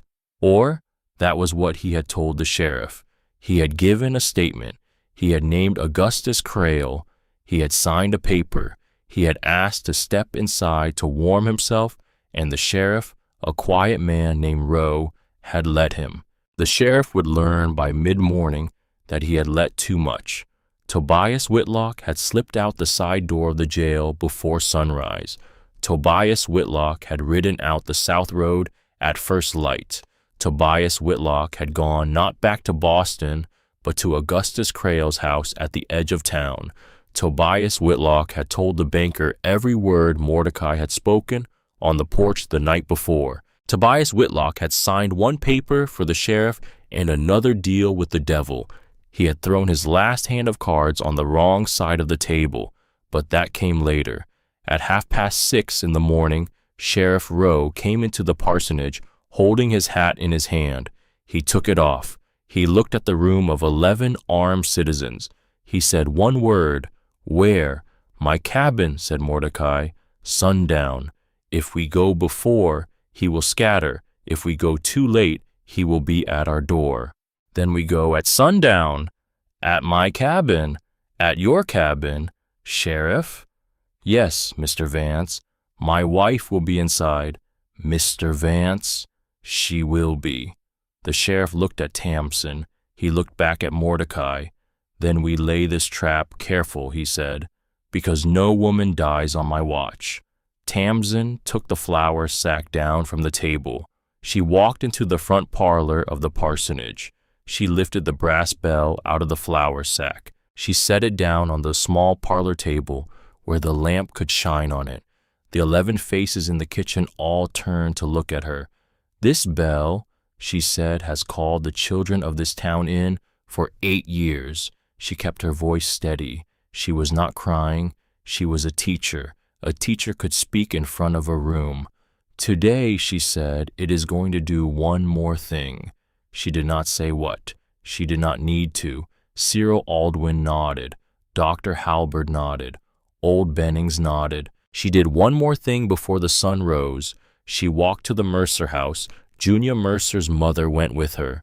Junia was just getting out of bed. She was 12 years old. Her dark braid was unraveled from sleep. Her measuring gray eyes were puffy. Tamsin sat on the edge of Junia's bed. She took the girl's hands. Junia, Miss Pell, Mrs. Vance. Now, Mrs. Vance. Junia, I am asking you to do something. You may say no. If you say no, I will understand. Your mother is at the door. She will tell you if you should say no. Junia looked at her mother. Her mother nodded once. Junia looked back at Tamsin. Tell me. There is a fast horse at the sheriff's stable. His name is Comet. He knows the road to Hawthorne Station. Hawthorne Station has a marshal, a territorial marshal, a bigger man than our sheriff. Yes, ma'am. If something goes wrong today at my cabin, if you hear the bell, 3 rings from the top of the trail, you are going to get on Comet, and you are going to ride to Hawthorne Station, and you are going to give the marshal a letter from the sheriff, and you are going to ride hard, because lives may depend on how fast that horse goes. Junia's gray eyes did not waver. Yes, ma'am. Junia. Yes, ma'am. You are 12 years old. Yes, ma'am. I taught you. I taught you arithmetic. I taught you reading. I taught you the Latin words for the bones of a hand. I did not teach you to be brave. You came to me brave. Mrs. Vance. Yes, you did teach me. You taught me that a girl can know things. Tamsin swallowed. Yes, I did. Then I will know this thing too. Tamsin leaned forward. She put her forehead against the forehead of the 12-year-old girl. She held it there a moment. She rose. She went out of the room. In the doorway, Junia's mother caught her arm. Mrs. Vance. Yes. Bring my daughter back. Mrs. Mercer. Bring her back. I will not let anything happen to your daughter. I know you won't. I will not. Mrs. Vance. Yes. Bring my daughter back, and I will sit in the back pew with you every Sunday for the rest of my life. Tamsin pressed her hand once. Then she walked out of the house. The sun came up. It came up gold and slow and cold over the prairie east of Iron Hollow. It touched the steeple of the church. It touched the brass weather vane on top of the mercantile. It touched the shoulder of Junia Mercer, standing at the edge of the sheriff's stable, holding the reins of a chestnut gelding named Comet. It touched the porch rail of Mordecai Vance's cabin, 1,000 feet above the town. Mordecai and Tamsin rode back up together. They did not speak. The wagon rolled. The horse leaned into the harness. The aspens were the color of struck matches. The pine trees were dark. The sky was almost too blue. She thought, I am 33 years old. I have been alive 33 years. I have never seen a morning like this morning. I might not see another. She did not say it. She put her hand on his thigh. He covered her hand with his. They drove up the mountain holding hands. By 2 in the afternoon, the men had taken their places. Cyril Aldwin in the woodshed, with his Shiloh rifle. Old Bennings, the blacksmith behind the spring house, with a shotgun that was older than he was. The Drummond brothers in the loft of the barn, each at one of the small loft windows, each with a rifle. Dr. Halberd in the hayrick by the trail, with a small pistol. Storm in the trees at the south of the yard, with a rifle. Mercer in the trees at the north of the yard, with a rifle. Reverend Esselton inside the cabin, with a Bible. The sheriff at the head of the trail, lying flat behind a fallen pine, with a Winchester. Mordecai in the center of the yard, by the chopping block, with his rifle leaning against the block within reach, but not in his hand. Tamsin in the cabin, at the bedroom window, the pistol on the sill beside her right hand, the brass bell on the sill beside her left hand. Behind her on the bed lay the open Bible. Reverend Esselton had laid it there. He had said, "So you are not alone in the room, child." She was not alone in the room. She was very alone in the room. The shadows in the yard grew long. The sun moved down the western shoulder of the mountain. The aspens turned from gold to copper to almost dark. And then she heard them, hooves on the trail, many hooves. She closed her eyes for 1 second. She opened them. 6 riders came up into the yard. Augustus Crail at the front, his black coat, his silver watch chain, his face the color of old veal. 3 men with rifles behind him. Tobias Whitlock among them, 6th in the line, white around the mouth, a pistol in his hand, a pistol he did not know how to hold. Tamsin's hand closed around the pistol on the sill. Crail pulled his horse up. "Vance, Crail, you have my deed. I have your forgery. You have a piece of paper. I have men. I have law. I have time. You have a mountain and a borrowed wife. Crail, sign the pasture over, right here, right now, and we ride off this mountain, and nobody dies tonight." "Crail, what? You killed my father." The yard went still. Crail smiled. It was the same smile he had worn on his horse 4 days before. Small, tight, the smile of a man who has always gotten away with it. "Your father had a heart attack, Vance. Everyone knows." "My father had your hands on his throat." "You cannot prove that." "I cannot prove that, yet, but I can prove the pasture." "Vance, you forged a deed. You left the practice copy in the church library. Reverend Esselton has the original now. The sheriff in Iron Hollow has read it. There is a marshal on his way from Hawthorne Station as we speak." Crail's smile slipped, just an inch, just enough for Tamsin, watching from the window, to see it. "You are bluffing, Vance." "I am not. Even if you have a paper, paper does not stop a bullet." "No," said Mordecai, "but these will." He did not raise his rifle. He did not need to. The door of the woodshed creaked open. Cyril Aldwin stepped out. Shiloh rifle, shouldered, aimed. The spring house door creaked open. Old Benning stepped out. Shotgun, aimed. The loft windows of the barn slid open. The Drummond brothers, 2 rifles, aimed. The hayrick rustled. Dr. Halberd stood up. Small, black coat, pistol shaking in his hand, but aimed. The trees at the south of the yard moved. Storm, aimed. The trees at the north of the yard moved. Mercer, aimed. The fallen pine at the head of the trail moved. Sheriff Rowe rose to 1 knee. Winchester, aimed. Crail stared. He stared the way a man stares at the rug he has been standing on his whole life when somebody pulls it. Tamsin watched from the window. She thought, "This is the town. This is the whole town. This is what 20 years of waiting looks like when it finally stands up." "Drop your weapons, Mr. Crail," said the sheriff. "All of you." 2 of Crail's men dropped their rifles. Dropped them, like the metal had burned their hands. The 3rd did not. The 3rd was a young man with a scar across his eyebrow. He was looking at the Drummond brothers in the loft. He was working out the angles. He made the wrong choice. He raised his rifle. He aimed it at Mordecai. Tamsin saw it. She did not think. She did not pray. She did not breathe. She raised her own pistol from the sill of the bedroom window. She squeezed the trigger the way Mordecai had taught her in the barn one cold morning 2 weeks ago. The pistol kicked. The young man with the scar dropped the rifle. He grabbed his shoulder. He fell off his horse. He did not die. She saw even from the window that he did not die. She had aimed for the shoulder. She had hit the shoulder.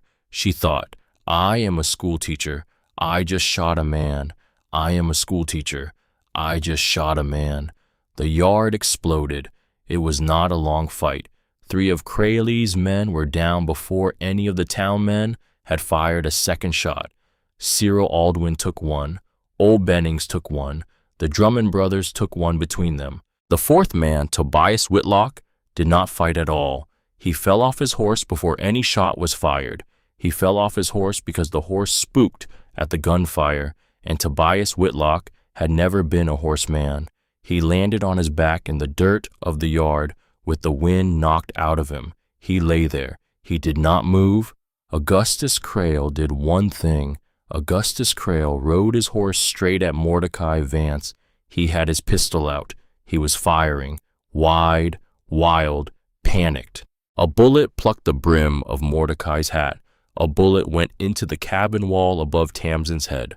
Mordecai did not raise his rifle. He stepped to the side. He let the horse go past him. He reached up. He grabbed Augustus Crail's coat. He pulled. Augustus Crail came down off the horse like a sack of meal. He hit the dirt hard. Mordecai was on him before he could rise. Tamsin watched from the window. She saw her husband. She saw her husband 20 years old, 16 years old, standing over his father in the north pasture. She saw his huge hands close around Augustus Crail's throat. She saw Crail's face turn red, then purple. She saw Mordecai's shoulders shake. She saw 20 years of silence start to come out of him at once. She was out of the bedroom. She was through the kitchen. She was out the cabin door. She was running across the yard. The gunfire was over. The town men were holding the surrendered men at gunpoint. The sheriff was coming down the trail. Tobias Whitlock was still on his back. Dr. Halberd was already at the side of the young man. Tamsin had shot his medical bag open in the dirt. Tamsin ran. She ran to her husband. She did not stop in front of him. She knelt down beside him, in the dirt. She put her small hands on top of his huge hands around Augustus Crail's throat. Mordecai, Mrs. Vance. He did not let go. Mordecai. Tamsin. Mordecai, look at me. He looked at her. His brown eyes were not the eyes of the man in the cabin who read Tennyson out loud and shaped a wooden spoon for her honey.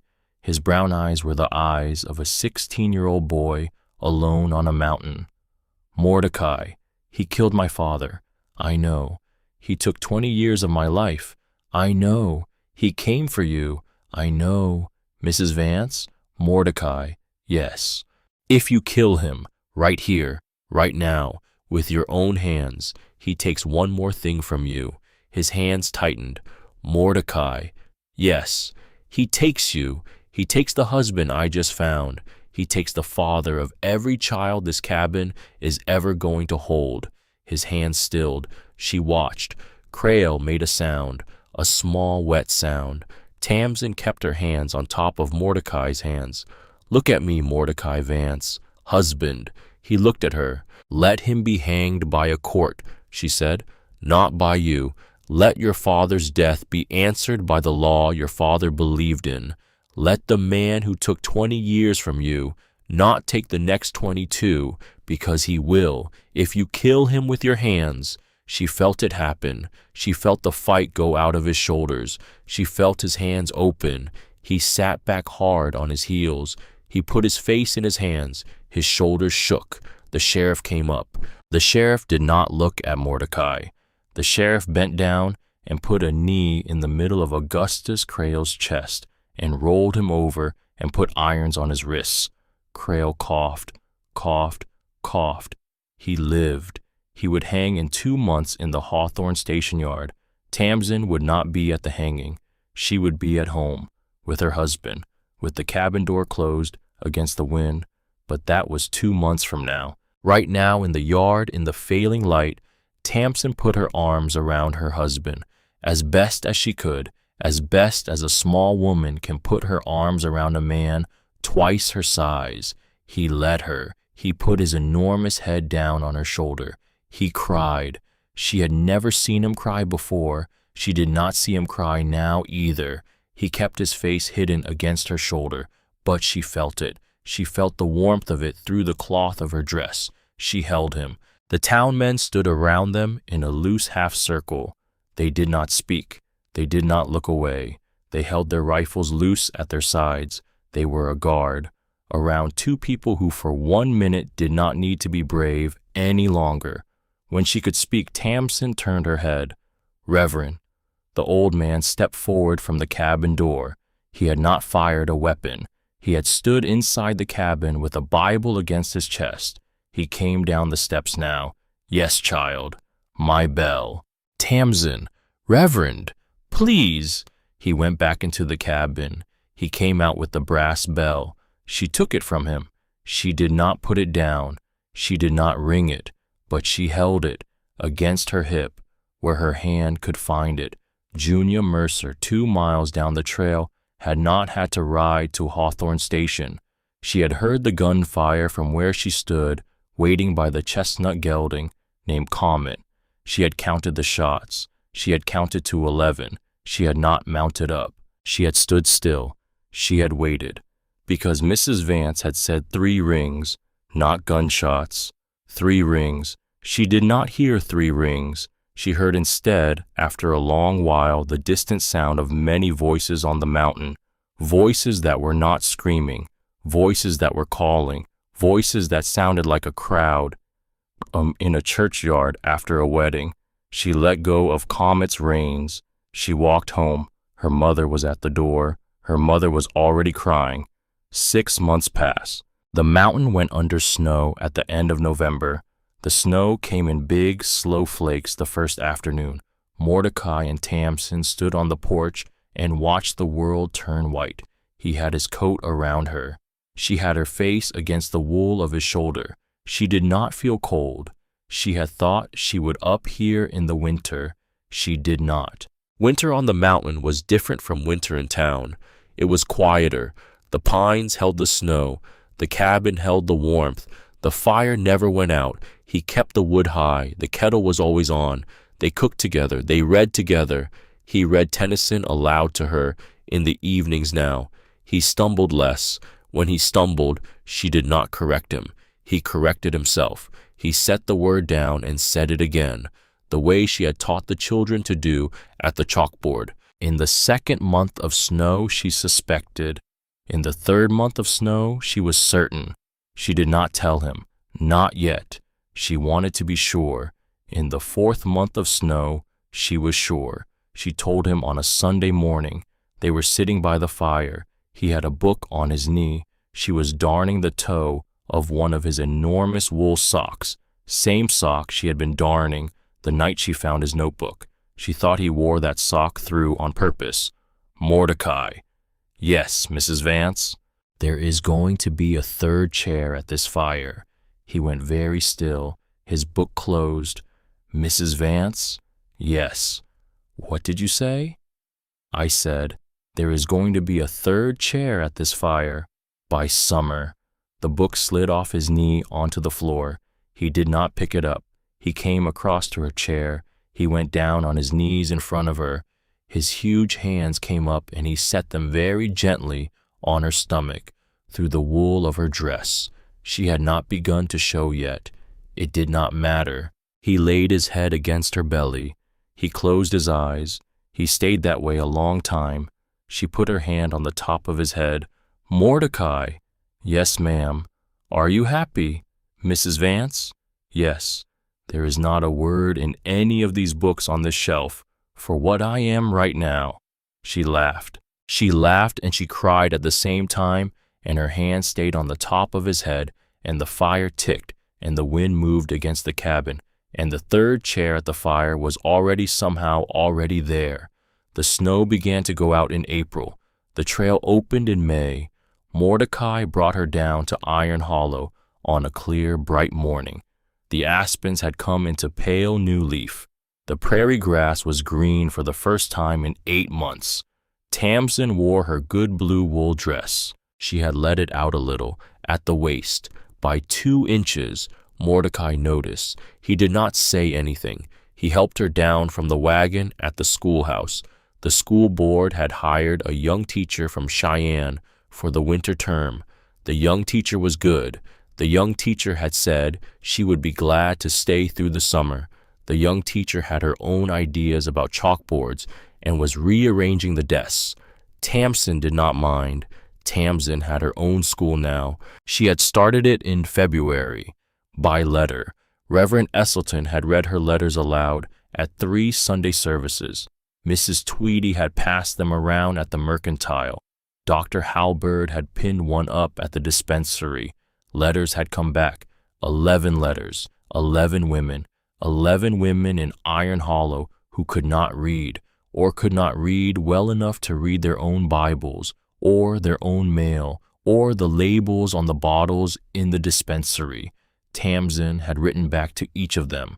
She had set up a class, Tuesday evenings, in the church, after supper, after the chores, after the husbands had gone to the saloon or to the porch with their pipes. 11 women, ages 18 to 73, sat in the pews of Reverend Esselton's church on Tuesday evenings with slates on their laps. Tamsin stood at the front. The brass bell was on the lectern. She had stopped using it as a weapon, and she had started using it as a bell again. Junia Mercer rang it for her. Junia Mercer was 13 now. Junia Mercer was already teaching the youngest one in the back row her letters. Junia Mercer was going to be a teacher. It was decided. Junia Mercer's mother had stopped Tamsin on the church steps one Sunday in March. Mrs. Mercer had been pale. Her eyes had been wet. She had said, "My girl tells me she is going to do what you do with her life. I do not know whether to thank you or to argue. I think I will thank you." Tamsin had taken Mrs. Mercer's hand. She had not said anything. She had not needed to. On the day the trail opened in May, Mordecai also brought Tamsin home a letter. He had picked it up at the mercantile. From Mrs. Tweedy. It was not addressed to Tamsin. It was addressed to Mordecai. It had no return address. It was in handwriting Mordecai recognized. He had recognized it before he had opened the envelope. He had recognized it on the trail back up the mountain. He sat down at the kitchen table. He did not open the envelope right away. "Mrs. Vance, yes, my mother, your mother, wrote me a letter before she died. I was 9 years old. She told my father not to give it to me yet. She told him to put it in a tin box on the mantel and to give it to me. The day I brought a wife to this cabin." Tamsin's hands flew to her mouth. "Mordecai, yes, you have not opened it. My father gave it to me the year he died. He said, your mother said, wait. So I waited. For 20 years. For 20 years. Mordecai, Mrs. Vance, open it." He opened it. His huge fingers had a hard time with the seal. Tamsin took the envelope. She slid her thumbnail under the wax. She handed it back to him. He took out the letter. He unfolded it. He read it silently first. Then he read it out loud to her in the warm kitchen of the cabin with the wind and the new aspens outside the window.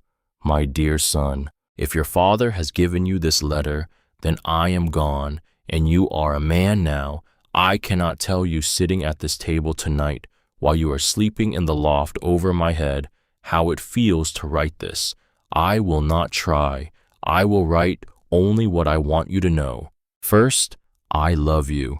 I have loved you since the morning your father set you in my arms and you opened your eyes and looked at me, and I understood for the first time what the Lord meant when he said, before I formed thee in the belly, I knew thee. Second, the cabin is small, the mountain is large, you will be lonely. I know you, my boy. You are quiet inside. You will think loneliness is your portion. It is not.